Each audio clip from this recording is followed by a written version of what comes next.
Tuyaning sutidan qatiq, quruqli ham tayyorlaysizlarmi? Bizni tajribamizda tuyani sutidan qattiq qila olmadi u. O'xshamadi. Qurut qilinadigan bo'lsa, juda ham u qimmatga tushib ketar ekan. Lekin biz tuyani sutidan juda ham xushbo'y, ishtahani ochuvchi, asablarni tinchlantiruvchi qumron tayyorlaymiz. Qumronni kimlar ichadi?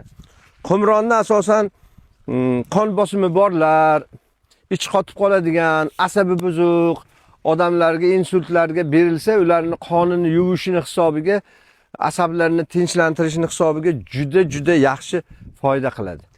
Tuya suti bilan qumronni nima farqi bor? Ta'midami? Tuyani suti bilan qumronni mijozida farqi bor. Tuyani suti oppoq shirin bo'ladi.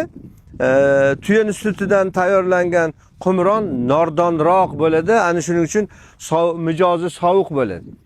Endi qumronni faqat 3 ta tavsiya qilinadigan joy bor. Oshqozonida muammosi borlarga tavsiya qilinmaydi.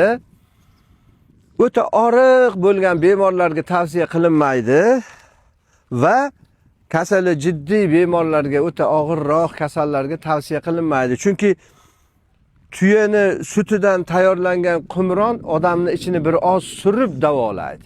O'shaning uchun uni o'ta semiz, qon bosimi baland, asabi buzuq, qoni qo'yiq odamlarga tavsiya qilinadi. Ularga zo'r foyda qiladi.